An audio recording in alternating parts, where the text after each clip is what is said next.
The ways we want to do that was in storytelling, and so it's sort of looking at how else can we tell a story besides just sort of locking you into a cinematic. I mean, games are becoming more of these sort of linear experiences where it's go down a hallway, play a cinematic, go down a hallway, play a cinematic. And we wanted to try to break free of that and have some more freedom in how we tell stories. And so two main ways we're doing that. One is sort of this embedded storytelling, where we're trying to push a lot of the story into the level that if you take the time and you look around and you really see what's in the environment, you can kind of see the stories play out for you when you understand what happened in this environment, and kind of gives you a sense of what's going on in the world at that time. The other is this idea of that since we're doing testimony, we thought it'd be really interesting to kind of have the characters narrate their own sort of part of the puzzle. So in Baird's testimony, he gets to narrate, and so instead of having cutscene and all this stuff going on, you try to get rid of the friction of cinematics, that kind of stops you from playing the controller down moments. We didn't want to have, when you're in the heat of it and your hands are sweating and your pulse is pounding, we didn't want to have the controller down moment of play a cinematic. So what we do is we just sort of bring in this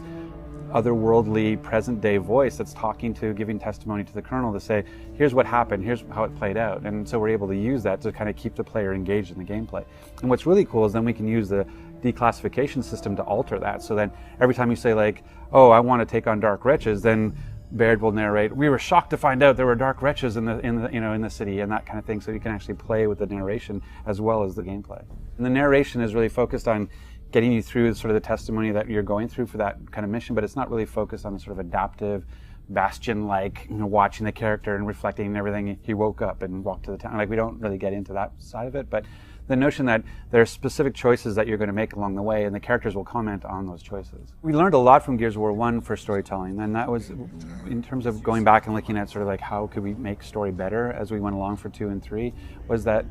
repetition is key. We always assume that people know what it was they were trying to do about the resonator. When we talked to people after Gears of War 1, you're like, so what were you doing and why were you doing it? And a lot of people couldn't really articulate that, and it spoke more to our level design and the interest they had in just gameplay, and less about them wanting to understand the story, because for a lot of them they didn't understand that they were rescuing Alpha Squad and deploying the resonator. And we found is because what we were trying to do was create these action-oriented cutscenes, and so you're under fire and you're getting your mission while you're dodging bombs, but because of that you're distracted and you're not listening to what's being told to you. And so we realized pretty early on we needed to say things more often to get that into the player and try to get characters outside of just like the commander to feed that to you. When we're trying to leverage that into judgment as well, it's like the idea of the narration is really great, because when you change locations you can actually feed in that information again and provide that little reminder of, so we were heading to the museum and and then you fight for a while, and when you finish that sequence you go thing, and like when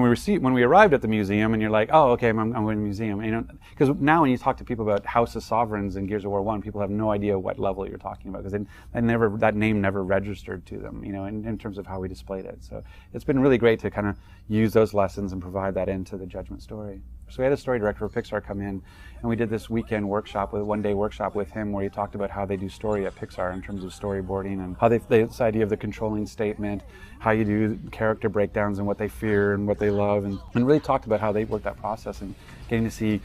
really cool behind-the-scenes